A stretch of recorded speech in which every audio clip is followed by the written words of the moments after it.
Assalamualaikum warahmatullahi wabarakatuh. Sahabat beriman, pernah membayangkan rasa sakit orang yang dicabut nyawanya oleh malaikat Israel? Bahkan Rasulullah ketika dicabut secara perlahan oleh malaikat maut masih merasakan sakit. Lalu bagaimana jika malaikat Israel melakukannya dengan kasar?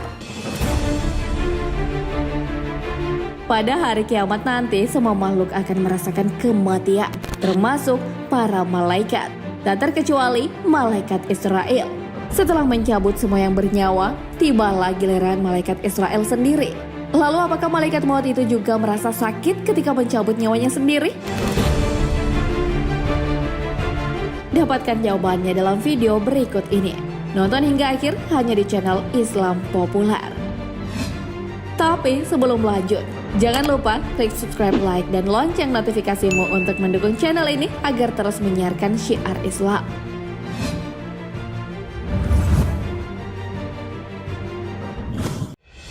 Siapa yang tak takut mati? Jika waktu itu tiba, ruh akan dicabut dari jasad oleh malaikat maut atau yang kita kenal dengan malaikat Israel. Malaikat Israel adalah malaikat yang paling sering turun ke bumi untuk memisahkan roh dan jasad. Namun, jangan dikira malaikat ini tak akan mencabut nyawanya sendiri. Pada akhirnya, maut akan mendatangi malaikat Israel. Hal ini tentunya atas perintah Allah Subhanahu wa Ta'ala. Perihal kematian semua makhluk hidup, Allah Subhanahu wa Ta'ala sudah berfirman dalam Al-Quran. Tiap-tiap yang berjiwa akan merasakan mati. Dan sesungguhnya, pada hari kiamat sajalah disempurnakan pahalamu. Barang siapa dijauhkan dari neraka dan dimasukkan ke dalam syurga, maka sungguh ia telah beruntung. Kehidupan di dunia itu tak lain hanyalah kesenangan yang memperdayakan. Al-Quran Surah Al-Imran ayat 185. Pada saat kiamat sudah tiba, Israfil pun meniup sangkakala untuk mematikan semua yang hidup. Malaikat Israfil akan meniup sangkakala sebanyak 3 kali. Ada perbedaan pendapat di antara para ulama mengenai jumlah tiupan sangkakala. Syekhul Islam Ibnu Taimiyah menyatakan bahwa Al-Quran mengabarkan 3 kali tiupan. Tiupan pertama sebagai pertanda untuk menakuti siapa yang hidup. Penggambaran ketika sangkakala ditiup pertama kali sudah diabadikan dalam Al-Quran. Dan ingatlah, hari ketika ditiup sangkakala, maka terkejutlah segala yang di langit dan segala yang di bumi, kecuali siapa yang dikehendaki Allah. Al-Quran Surah An-Naml ayat 87. Tiupan kedua menandakan berakhirnya kehidupan di bumi dan semua yang bernyawa.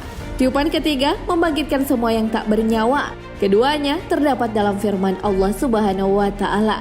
Dan ditiuplah sangkakala, maka matilah siapa yang ada di langit dan di bumi, kecuali siapa yang dikehendaki Allah. Kemudian sangkakala itu ditiup sekali lagi, maka tiba-tiba mereka berdiri menunggu putusannya masing-masing. Al-Quran Surah Az-Zumar ayat 68. Ada beberapa ulama yang berpendapat tiupan sangkakala hanyalah 2. Salah satunya adalah Syekh Muhammad bin Shalih Al-Utsaimin rahimahullah. Tiupan pertama membuat kaget dan pingsan makhluk yang ada di langit dan bumi. Tiupan kedua membangkitkan makhluk dan kuburnya. Lalu ketika bunyi sangkakala untuk membuat kehidupan makhluk hidup berakhir, lalu bagaimanakah malaikat maut mencabut nyawanya sendiri?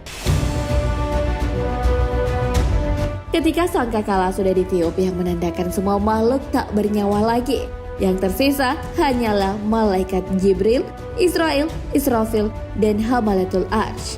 Setelah ketiga yang lain dicabut, tibalah giliran malaikat Israel. Allah pun menyuruh malaikat Israel untuk mencabut nyawanya sendiri. Allah Subhanahu wa Ta'ala berfirman, "Hai malaikat maut, tidakkah kamu mendengar firman-Ku? Tidakkah engkau tahu setiap yang bernyawa itu akan merasakan mati?" Dan Allah Subhanahu wa Ta'ala berfirman lagi, "Aku jadikan engkau untuk tugas itu dan engkau juga harus mati." Lalu di manakah tempat yang dipilih oleh malaikat maut untuk melaksanakan perintah Tuhannya? Dalam riwayat lain diceritakan bahwa malaikat Israel pergi ke suatu tempat yang dekat dengan syurga dan neraka untuk melaksanakan perintah Allah Subhanahu wa Ta'ala. Mencabut nyawanya sendiri, saat ia mencabut ruhnya sendiri, ia menjerit dengan sangat keras. Jika ada yang bisa mendengar jeritannya itu, makhluk tersebut akan binasa. Bila mendengarnya, saking dahsyatnya jeritan malaikat maut saat melaksanakan tugasnya. Malaikat Israel berkata, "Kalaulah aku tahu bagaimana sakitnya saat roh dicabut, maka aku sudah barang tentu akan mencabut roh orang-orang mukmin dengan cara yang paling lembut. Tinggallah Allah yang Maha Esa. Allah pun menghidupkan malaikat Israfil dan Hamalatul Arsh.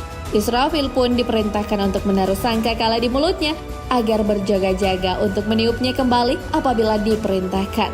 Setelah itu, malaikat Jibril dan Mikail pun dihidupkan berturut-turut. Keduanya diperintahkan menuju makam Rasulullah dengan membawa perhiasan-perhiasan dari syurga dan mengendarai kendaraan yang pernah digunakan Rasulullah saat Isra Mi'raj. Jenis hewan tunggangan tersebut biasa disebut buraq. Allah Subhanahu wa Ta'ala pun menghidupkan Nabi Muhammad SAW, kemudian semua manusia dihidupkan.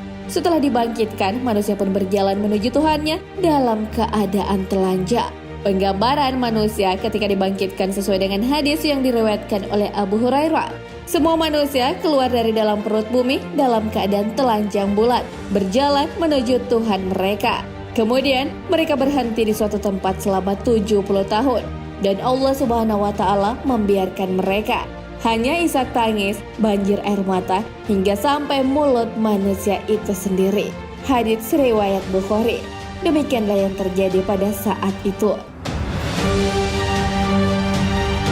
Nah, sahabat beriman, itulah gambaran saat malaikat maut melaksanakan perintah Allah Subhanahu wa Ta'ala, mencabut nyawa semua makhluk termasuk dirinya sendiri. Ia pun bisa merasakan apa yang selama ini dirasakan makhluk yang telah ia pisahkan roh dan jasadnya. Sahabat beriman, yang pasti adalah kematian. Sudahkah kita siap menghadapi maut dan menghadap Sang Maha Pencipta? Wallahu a'lam bishawab. Sahabat beriman, jangan lupa berbagi informasi dengan share video ini, karena sebaik-baik manusia adalah yang paling bermanfaat bagi manusia. Wassalamualaikum.